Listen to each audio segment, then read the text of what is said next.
All right, we are going to reconvene our meeting after a fire drill and continue with Gus Seelig.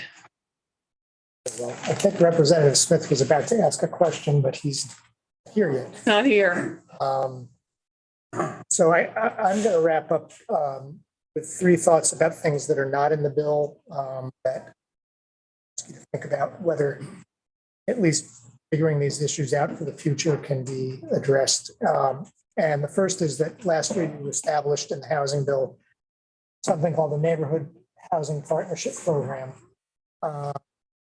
at the Department of Commerce and Community Development, and provided $1 million for it.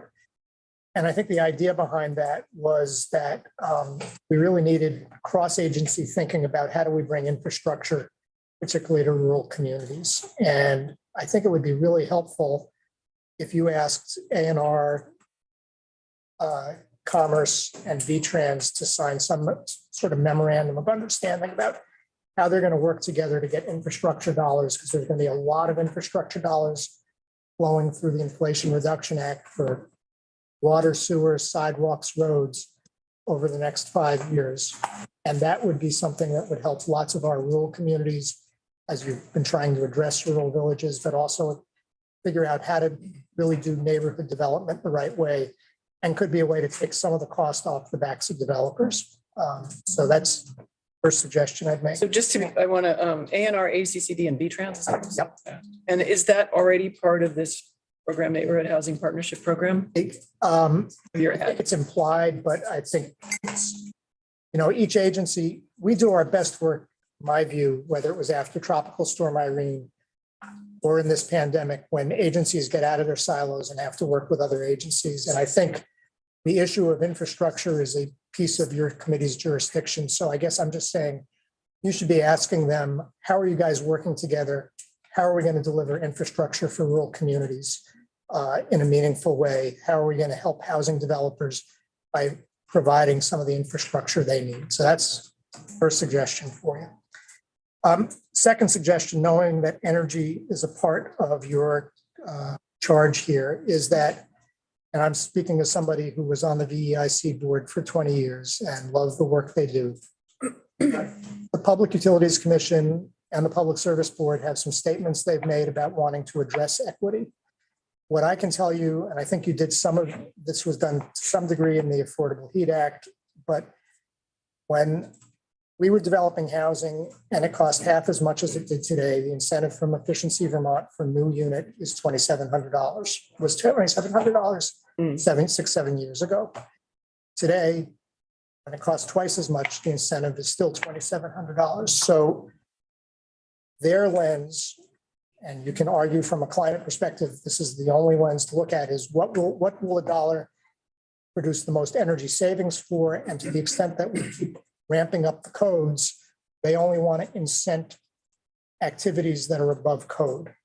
So I guess I would ask you to consider asking the PUC and the PSD how they propose in all their programs, because there's going to be many more coming at us again through the Inflation Reduction Act, including the EVT program, but not just them. How are these programs going to address equity? Doing that is not the same as getting the most cost-effective cost savings, which are always going to be the commercial industrial sector.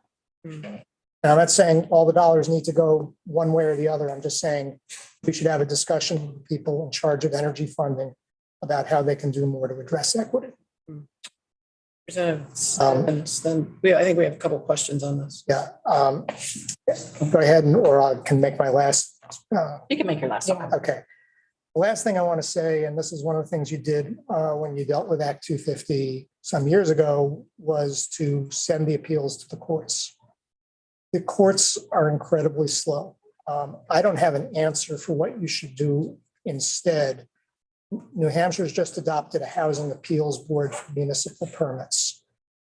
I think that, though, that we should ask somebody to look at the issue of how slow the appeals process is. And I'm going to give you 2 examples. We have that.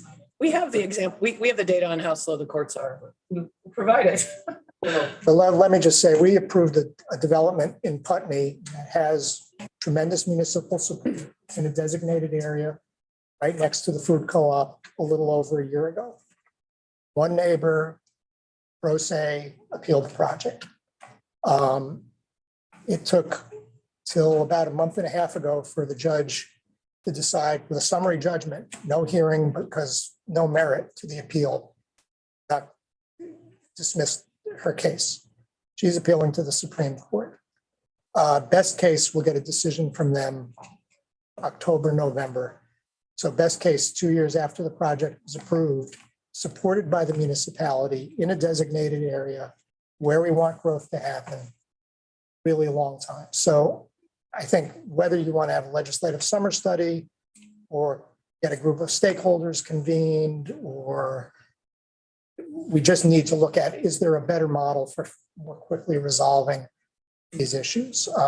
Inside our annual report, which you've received electronically, is a picture of four homeownership units in West Woodstock, right across the middle and high school.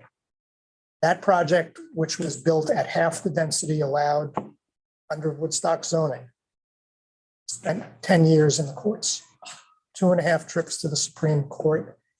Neighbors was supported. There's actually a vote by the school district to provide a water line or some kind of access. It had community support. Neighbors had an attorney who was an excellent attorney, who worked for free. And so took 10 years.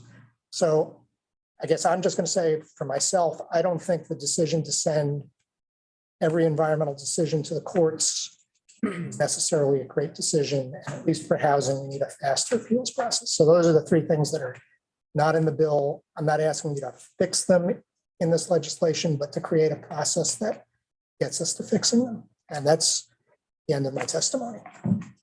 Thank you for that. And can you send us, have you sent us your testimony in writing? No, I didn't know I was going to be here till yesterday afternoon. So if you could send at least those asks, that would be fabulous. We'll get you something. Thank you.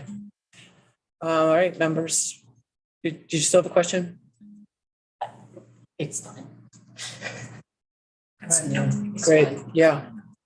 Happy to answer it offline. I know we're at lunch. Question, Yeah, so go it's on ahead. the record.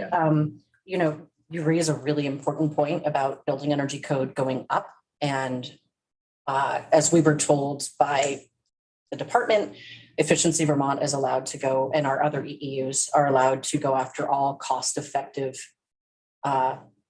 measures. So more building energy code goes up, then it's no longer cost effective because you're saying, oh, well, that's what everybody's doing, even though we know that everybody isn't doing that because compliance is dropping.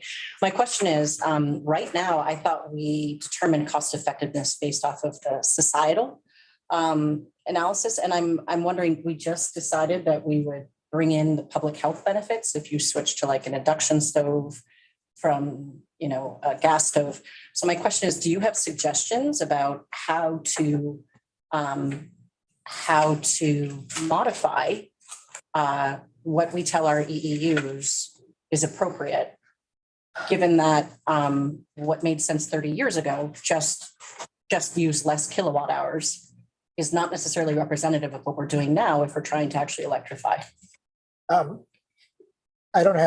I'm not an energy expert. I don't have an answer off the top of my head, but I think it bears some thinking. And I guess the societal test helped them make an adjustment probably 8 years ago.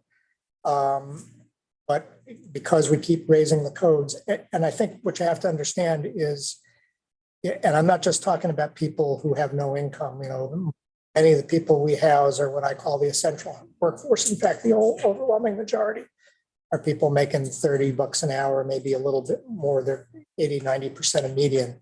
We can go a little higher than that. But when it costs $500,000 to build a home, $2,700 is a rounding error. It's not an incentive anymore. So I think we need to have a different look at the question of equity and how people of modest means can access programs and make improvements than is currently being thought about when you're just looking. Again, there is an argument to be made of we simply want to go after the biggest energy savings as quickly as we can. But there's a different question around equity that I think has not been asked by having the societal test. Thank you. Great. Thank you for your testimony. Okay, thank you for your good work on this and on 126. All right, members, with that, we'll adjourn for lunch. We'll